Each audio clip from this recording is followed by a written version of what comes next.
welcome back to my YouTube channel. I know it's been like really long, but I've been, operational.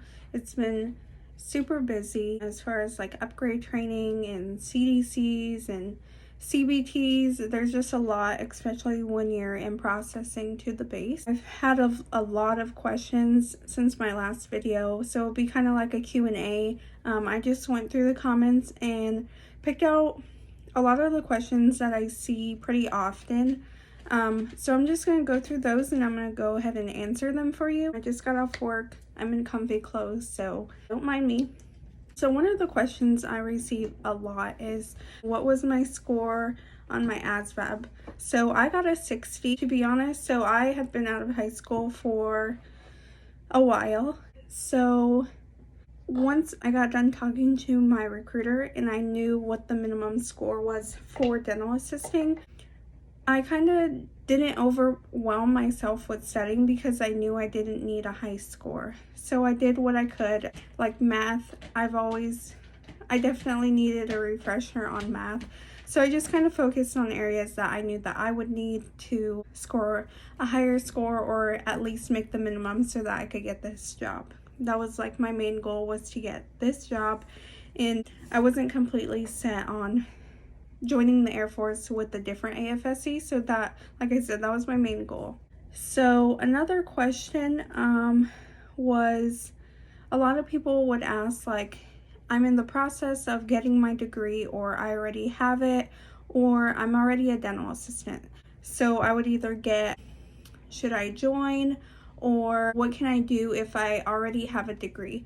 So that's a good question. So what you can do is, if you have a bachelor's, you don't have to join as an enlisted member. You can join as an officer. So you would go to officer training school and you would be an officer in the Air Force. You get paid a lot more.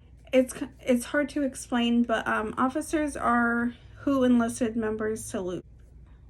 They are just higher ranking. Enlisted and officer is very different. It's kind of hard to explain if you've never been in the military. I know when I first joined, I was very confused on the different ranks and everything. So also, to branch off from this question, people that have been dental assistants before, I've also gotten questions where they ask, do I have to go to basic or do I have to go to tech school?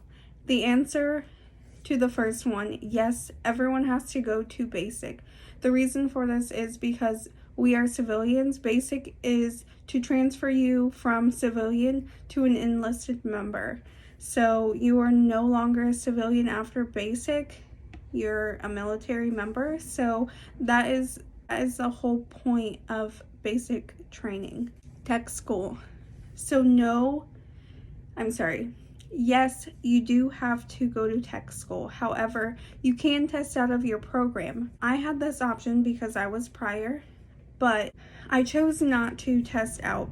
The reason for this is because what they're teaching you in tech school is how to be a dental assistant in the Air Force. So there's different forms, there's different protocols, there's different standards, and of course, I'm not a military member prior, or I wasn't a military member prior, so I do not know these protocols. I don't know anything regarding the military. So also, you have to pass every single test. So basically, they would give you all the tests. You have to pass every single one of them.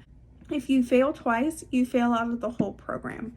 So again, with having no prior knowledge of the military, I chose to just go through it. It was 48 days long. It's not that bad. And I just got it done. So definitely a lot of information as far as the way the military does things. So I wouldn't recommend doing it. Like I said, it's only 48 days long. So you might as well just go through it, I feel like, is what I chose at least. Another thing too that I want to talk about it while we're on this subject is hygiene school. So honestly, that's why I joined the Air Force. That was my long-term goal. Since then, that has changed. But so when you join the Air Force and you are an assistant, when you become senior airman, I believe they just changed it, you can get picked up to go to hygiene school. There's many factors that play into this, so just be a good airman. Have no paperwork, no paper trail. As long as your leadership signs off for you to go, you have recommendations. You also must have your gen eds out of the way as well. So I think pretty much there is a good chance that you will get picked up to do that as long as you have those things. So that is a good outlet. Another thing too, I think I've mentioned it in one of my previous videos, is the HPSP, which is a medical scholarship. So you can become a dentist. So how that works is if you already have your bachelor's, you're an enlisted member, you say you get accepted into dental school, and then you also are eligible for that scholarship, you will be sent to dental school. And then the way it works is the Air Force will pay for your schooling, and then you owe them back active duty service for every single year that they gave you, every single year that they paid for. So at that point, you're on reserve status, you're a full-time student. I think you get a stipend during that time. And once you're done, you do your residency. Your residency does not count towards the years that you owe. And then once your residency is over, you're a general dentist, you're practicing, you owe them those years back. So you're practicing in a Air Force dental clinic as active duty. You are an officer, so you come out a captain on zero debt.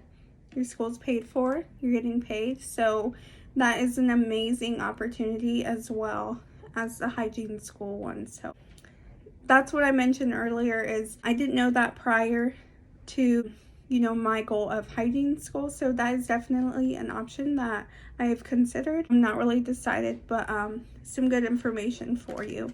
Someone asked if I got paid through basic training and tech school. The answer is yes. So once you get your ship date, that day when your ship day comes, you go to MEPS. From that day forward, you are paid. Unless you get kicked out of basic, you're not in the Air Force, you don't get paid. But from the day you ship, from throughout your contract, you get paid. So also, since I mentioned contract, someone asked me, how long does my contract have to be for this specific job or AFSC? It doesn't have to be a set contract. The Air Force offers 2 contracts for enlisted members, a 4 and a 6 year. So you decide that. Your job doesn't decide that. The individual decides what they want to sign. I personally chose 6 because since I was prior, I knew the job. I knew, my husband is enlisted, so I knew a little bit of what the Air Force was about. So I told my husband, if I can get this job, it was a long shot to get this job. So I was pretty set that if I got it, I will sign for 6 years for sure. So that's what I did. You do have that choice. And yes, I am active duty. I also got that question as well. So as far as how it's been so far after tech school, so a really good question. I will share a little bit about that. Basically, I got home, I in-process into the base. So what that all entailed was a bunch of briefings, a bunch of signatures, making sure that all my information is getting to the proper, departments on the base. FTAC, which is First Airman course. Again, a bunch of briefings, but good information. Some of the stuff is pretty repetitive. You've probably heard it before, but again, good information. Also, upgrade training. So that's why I have been so busy and not really making videos. Basically, upgrade training is you do CDCs. So what that basically is these packets. For instance, I'm on my 2nd set, so there's 4 in a set. Once you get done with the 4 volumes, take a big test at the end, and these tests are very essential to your job in the Air Force. You must pass.